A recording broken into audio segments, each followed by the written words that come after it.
Hi, I'm Angie Veman, and welcome to Totally Clutch. This is the podcast for women like you to find ways to simplify your business and personal life. If you enjoyed this episode, be sure to subscribe so you're notified when a new episode is posted. Welcome to another episode of Totally Clutch. This is the Clutch Businesses podcast and vlog. And today we are going to be talking about PR, public relations. So I guess I'm curious if PR is a line item on your budget or a part of your annual plan this year. I know for me, it certainly was. And at the same time, even though it was on my list, it kind of feels a little daunting and maybe like it's not for me. So I will say that, this is the pep talk that I've been giving myself. And I want to share it with you because there's only one you, and there's only one you in the world, and you're changing lives with the business, the amazing business that you have. And so it's really important to let people know, because you don't want to hide all of this magic that you're making and all of these things that you're bringing to people's lives. So today we have a very special guest, Cailtin Copple Masingill. And she's going to help us do just that, help us, create some visibility within our businesses. And Cailtin is the founder or founding partner of Full Swing Media, or I'm going to get that wrong, Full Swing PR. And it's a public relations company and a digital marketing firm that helps women leaders be seen, sought after, and ultimately grow their business. So with that, welcome to the show, Cailtin. Thanks so much for having me. Yeah, this is such a treat. So I've had the luxury of hearing you speak a couple of times in the last month. And so I'm just really grateful for it. And I know that you've got so much to share, so much important info. So thank you. Of course. I can't believe we were in the same room together and we didn't actually meet until today. Virtually. But next time we won't let that happen. Totally missed opportunities in real life that, right now feel so important. But yeah. Okay. Let's hear a little bit about you and your background and kind of how you came to do the work that you're doing. Sure. I think I'm a bit of an unlikely PR person, although the world has changed in myriad ways since I got started in this industry. So like a lot of PR people, I started out as a journalist, have a master's degree from the University of Montana School of Journalism, and covered state legislators,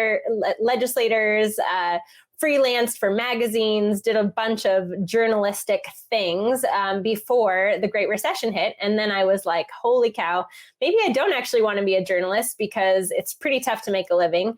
And two, you have to move around a lot if you really want to advance your career. So I decided I would use my writing skills for good and go into nonprofit communications initially. So I was fortunate to be sort of a Jane of all trades, leading communications for about a $2 million nonprofit early in my career. And then that sort of jump-started me into a whole bunch of different communications jobs that ultimately led to starting my own firm back in 2019. So by then I was 35 and kind of tired of working for other people and felt like I was no longer the youngest kid in the room. And perhaps I could do it myself and have more freedom to be with my young child, who's now 5.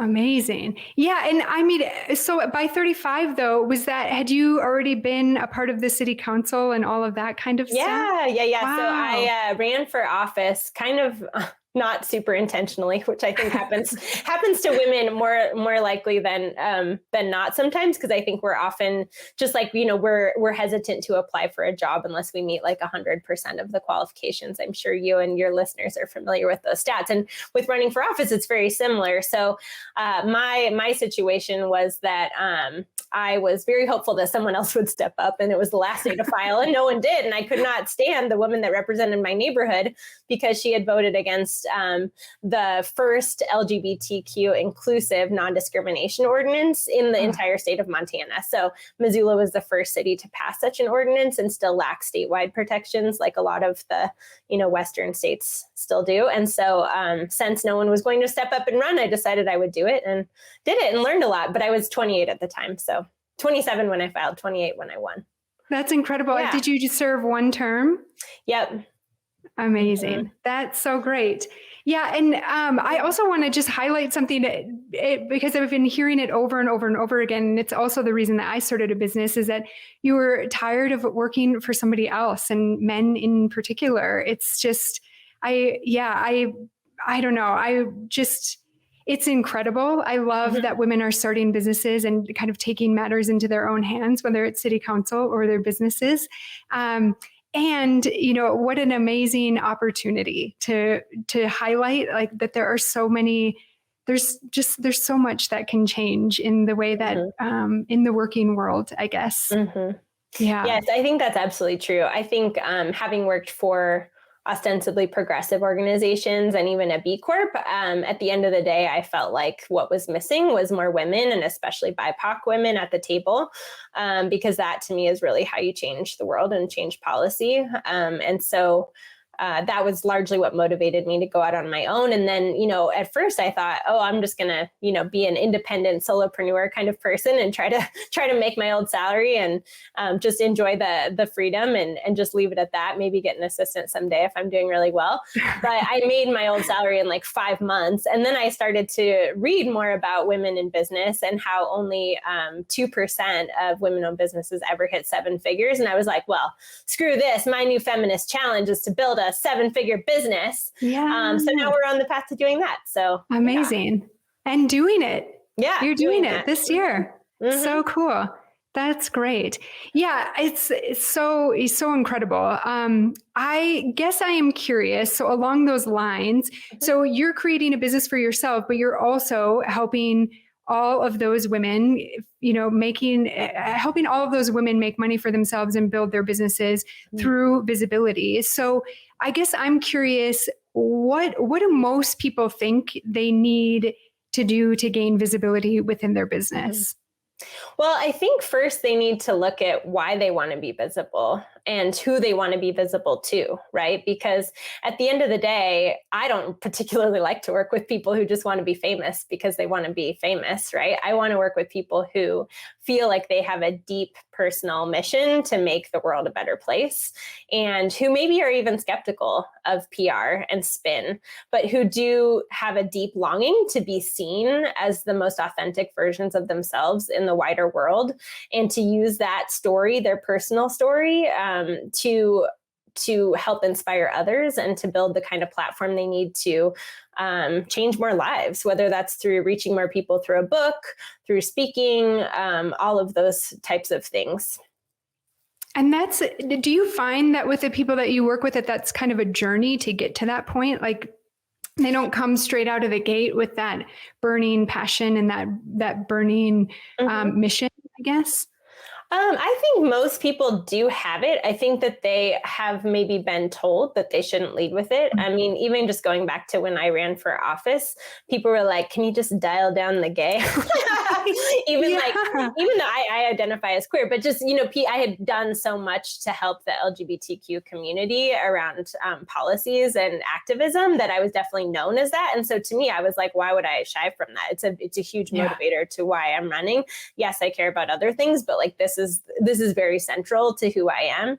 And I think it turned out to be central to how most Missoula voters felt about it. So I just think that sometimes those things that we're told to dial back, or that we're too this, too that, too fat, too black, too queer, whatever the thing is, sometimes those are really our superpowers. And I think it's important that you choose to work with somebody, if you're looking for a publicist or a PR agency, who really is committed to seeing you and who understands that.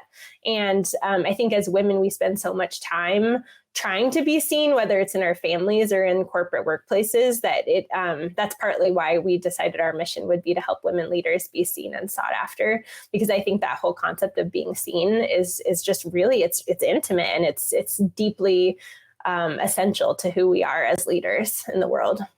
Yeah. And I think there's something, so I know that it's not all about making money. It's not all about getting elected. It's not all about being, on top, but there is something behind that. I feel like that we're told to dial those things back, almost from a place of that there isn't power in those communities. And I think what we're learning over and over and over again is that there is like there, it's not one or two people. There are an insane number of people out there that, I mean, everybody is different, right? And from one another. And there are these thriving, rich communities that are just, they are longing for somebody to speak to them.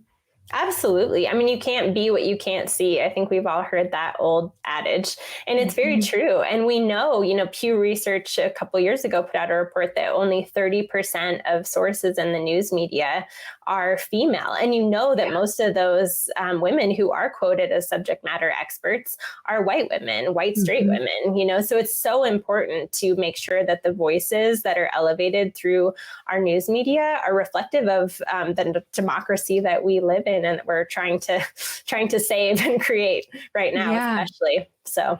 Yeah. And are being convinced that they aren't there. But so how do you give, I'm just going to say it in this way, like, how do you give the people that you work with permission to really step into that and really own that? Well, most folks have probably heard the term personal branding, and it kind of is one of those things that I think can make you feel like you might want to cringe, or you might feel like, oh, that's not for me, or like, do I have a personal brand? Do I want a personal brand? But at the end of the day, most of us who do come from non-traditional, i.e. not white, straight male backgrounds, do have a personal brand of some sort that contributed to the business that we've created and the business that we're growing. And so I think it's really advantageous to look at how your personal brand does or could help fuel the growth of your business. Because at the end of the day, I think people want to buy from people. They want to work with real people. And the authenticity piece is huge. So we work a lot with leaders on how to really own their story and embrace what are those pieces of self that they may have tried to push down for whatever reason or been told not to lead with, and see how those things actually can be great fodder for pitching your story to the news media in a way that feels really good and that feels very true to who you are. And do you feel like that's changed over time, that they are getting traction with those stories, or has that always been the case, but we've just been kind of holding ourselves back from that? I mean, I think it's a good question. I think folks in news media are more aware that they have a diversity problem as they have an inclusion problem. And you see like interesting news sites popping up. Like, I love the 19th. I don't know if folks, it's a newsroom that's nonprofit, nonpartisan, and really covers stories of importance to women in the LGBTQ community. And they're just doing such amazing work. And they have a syndication program. So often 19th stories will run other places as well. So that's a great one. I think another example might even be just like the state's newsrooms, where they're really trying to infuse more accountability, political accountability reporting into every state capital in the country through a collaborative project. So those are two that really give me hope that people are listening and are really trying to make decisions differently in the media. I've also just personally seen more women of color in decision-making power in newsrooms that we interact with, which I think is a good thing. Yeah, that's amazing. That's great. So one of your things is encouraging people to start small with their PR. What does that look like? And what does that mean in your world? Yeah, well, I think as you were saying in the introduction, PR can feel really intimidating. I define PR as anything that impacts the reputation of your business. So PR to me is quite broad. A lot of times people think PR is just about making headlines or getting in the news. And that's certainly a big piece of it. That's publicity, right? And when I say start small, I mean, think about one, who is your target audience? Are you a brick and mortar business, say in downtown, Sacramento or downtown Boise or something like that, where it really is important that you have some presence in the local media in your area. So that might look like making sure that you're aware of opportunities with your local business journal. Like, are there awards? Is there a 40 under 40 that you're totally qualified for but have never applied for in the past? That's essentially a PR opportunity for you and your company. Another example might be for example, we have a client that is a law firm, a fast growing law firm, and they were, of course, dealing with businesses that were impacted by COVID and the various requirements. And so if you are in the professional services and something big happens that's impacting the daily life of your business, such as a pandemic, and you have a unique set of skills to weigh in on how to handle that, you should do so. You should write, figure out how to contribute a guest column to your local business journal that can help you solve the problem that you're solving every day for your clients, right? How do you give people those nuggets of wisdom that might make them eventually want to turn to you for like legal services in this case? Yeah, that's great. I just actually, I am sharing this now because it happens every year. This company, Revolution Her is the name of it.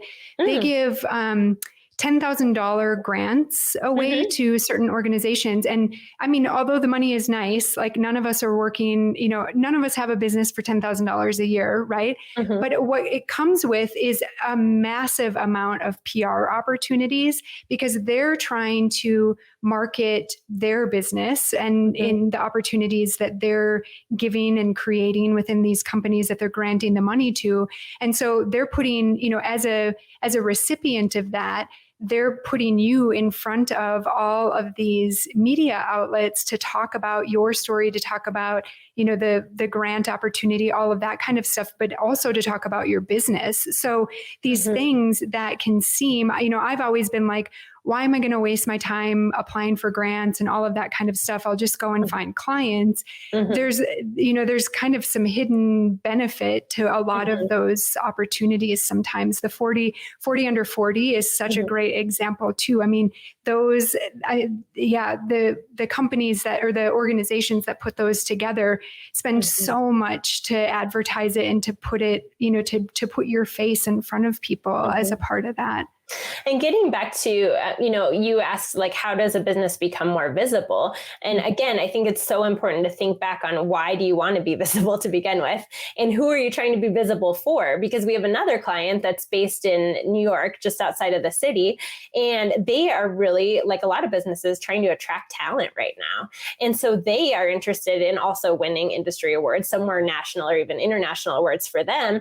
But they want to show up in the kinds of places that will attract top talent to come and work for them. And so what, we're looking at outlets like, say, Ladders for the CEO, or, other podcasts that folks who are in positions that they need to hire would be listening to. So it's a different game, right, than just trying to get on Good Morning America, which like everybody wants. But what I always try to get clients to understand is like, you don't start there, right? You start with your local newspaper. You start with your statewide business journal. Maybe you get in like an airline magazine if you're, in a community that has a lot of resort, tourism folks coming in and out. So I think it's just important to think strategically about who you want to show up for, and who, just like any decision, hopefully you're making in your business, like who is that ideal client that you need to show up for? And I think where are they? Yeah, I think there's something awesome about that too, that I kind of slip into this place with PR of maybe not knowing how to approach it strategically in terms of like, it feels like I just need to do it for my business, right? Like for my services, for, whatever the offer is.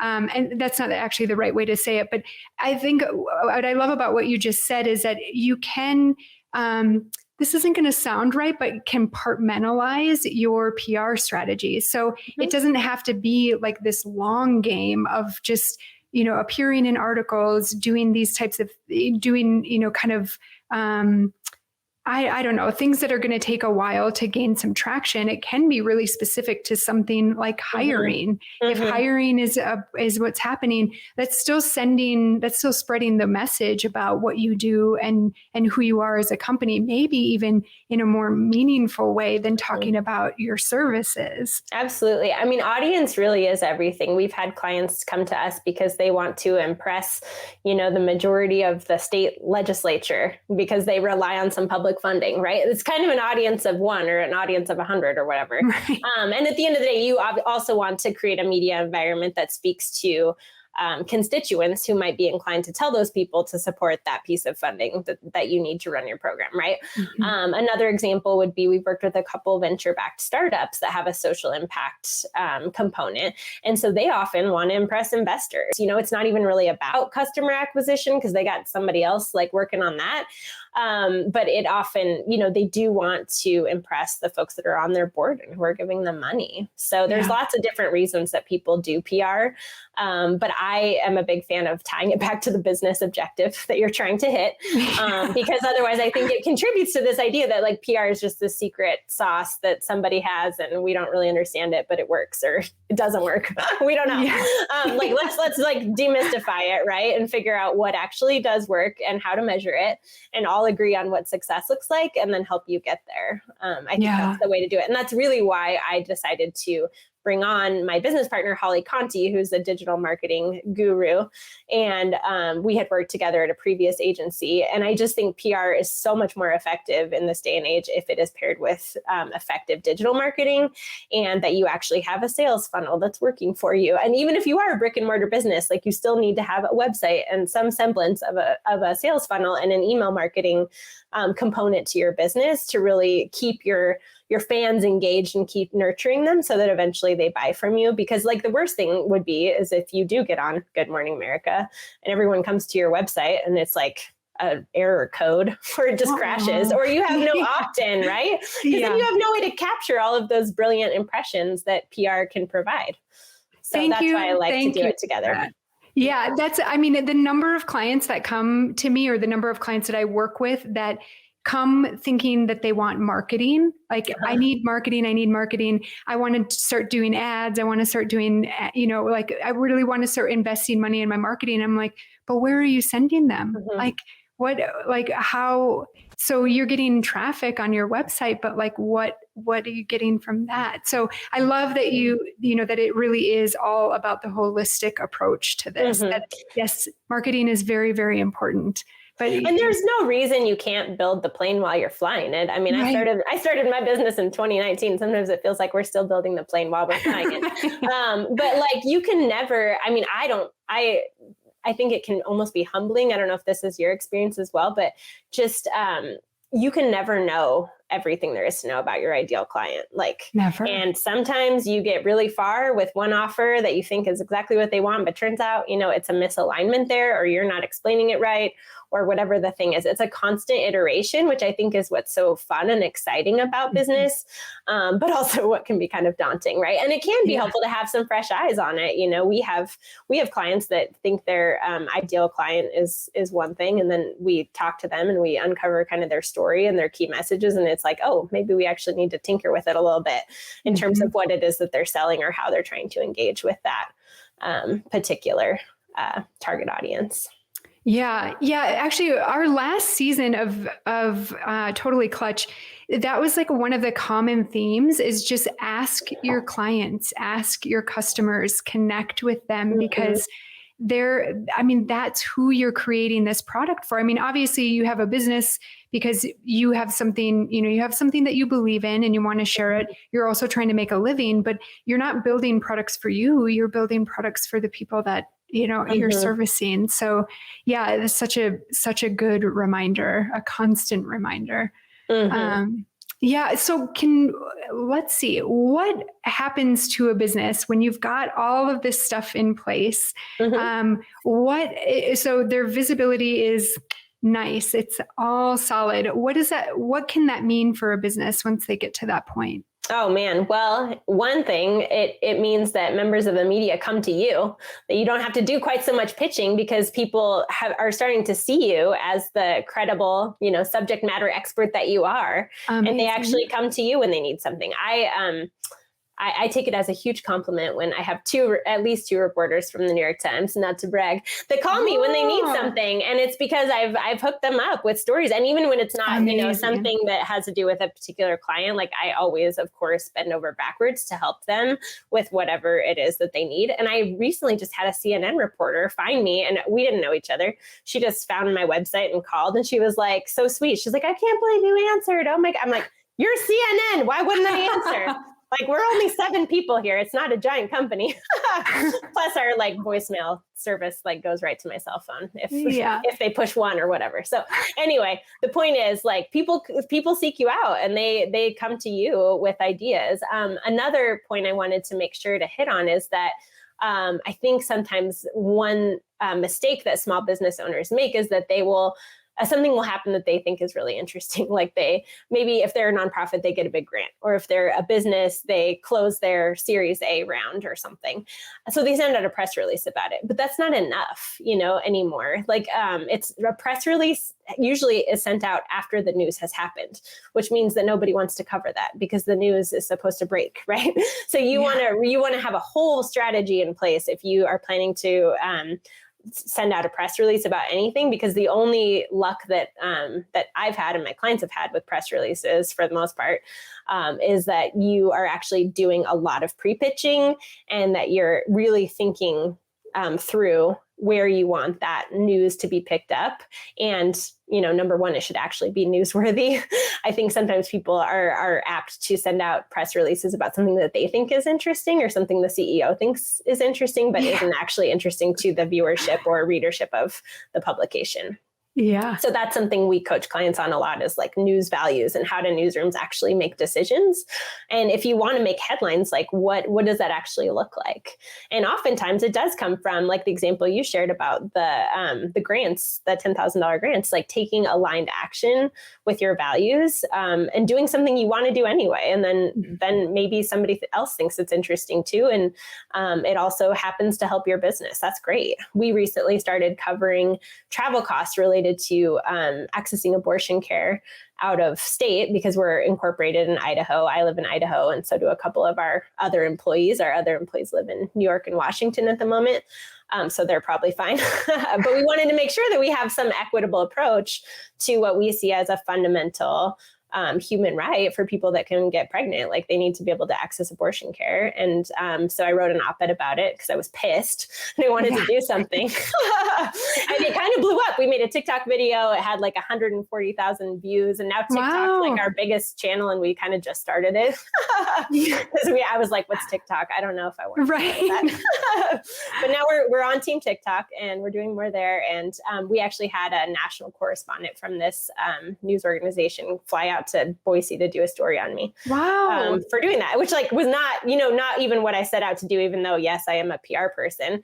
I mean, I didn't want to not tell our story, but like, it wasn't like I want to make hay out of this particular issue. I just wanted to do the right thing and do right by my employees. And I think other business owners who feel the same way should lean into that. It differentiates you and it totally calls your fans, to borrow Rachel Rogers' terminology. Yeah.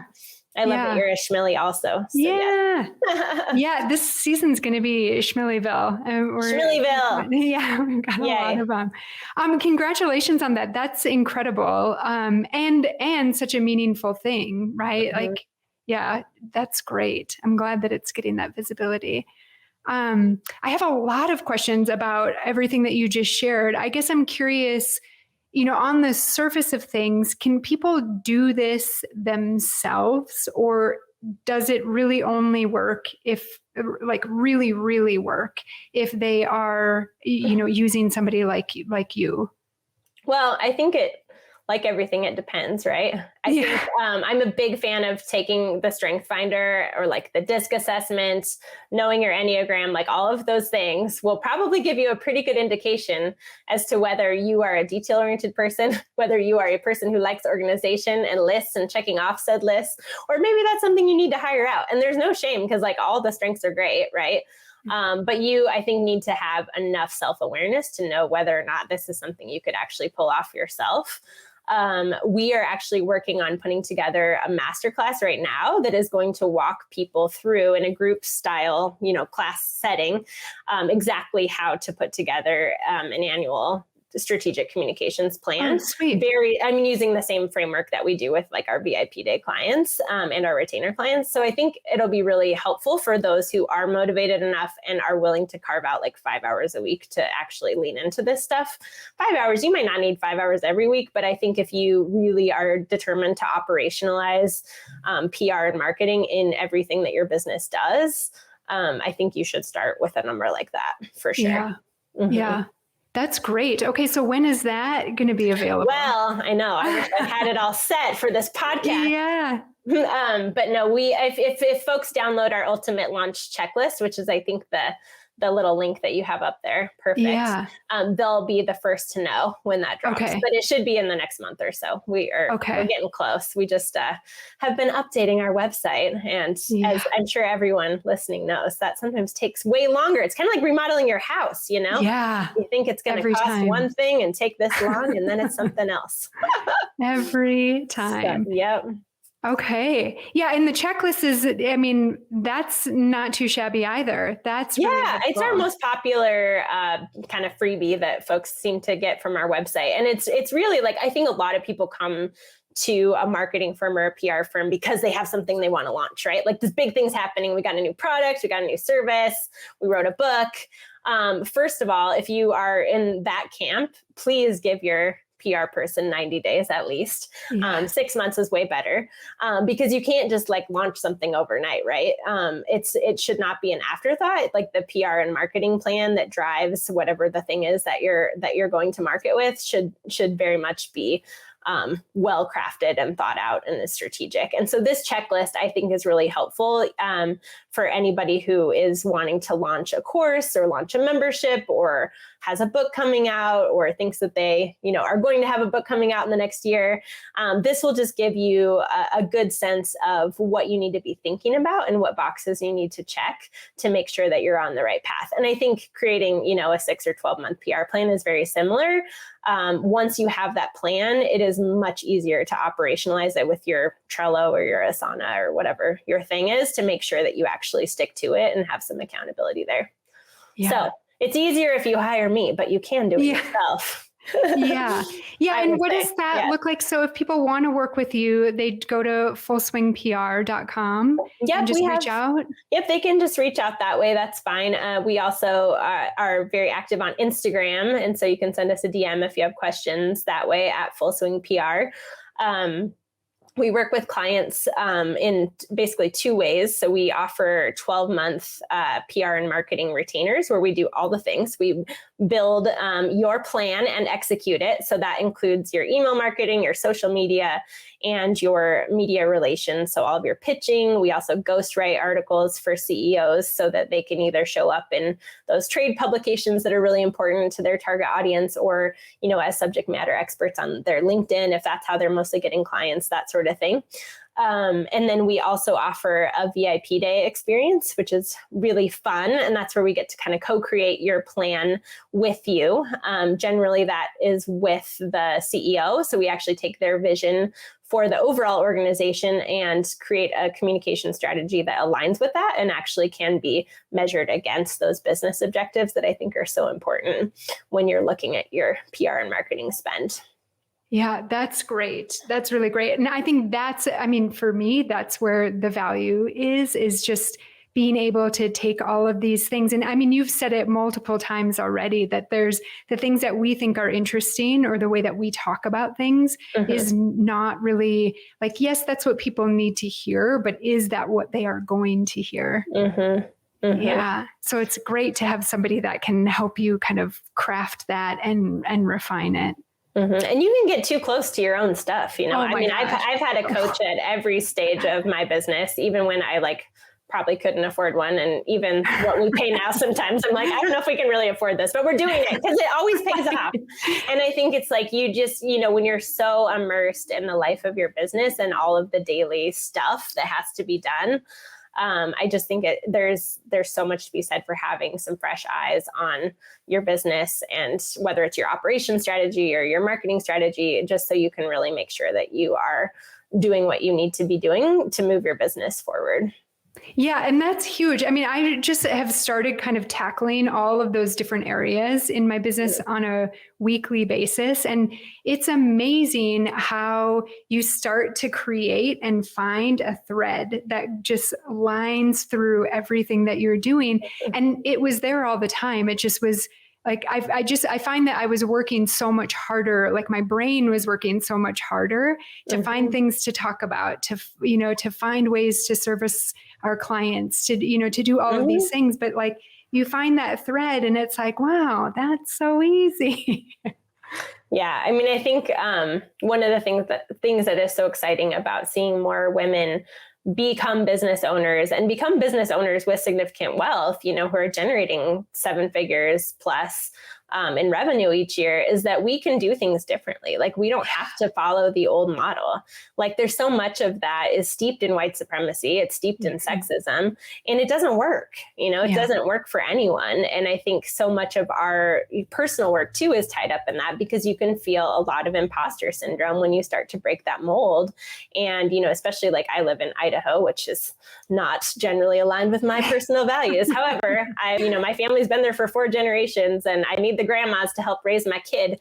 So I can do this business, right? So I live there for better or worse. And I do think like, it's just really important to make sure that you have that community supporting you, and that you're supporting other vendors, or contractors who share your values, so that we can support each other as we try to build a different kind of world, because the old one is clearly very broken. Very broken. Yeah, that's I'm so grateful that you said that. And what is it? I mean, I can't remember the numbers, but women, I think you're right. We all have a struggle with this imposter syndrome because we do think about things differently.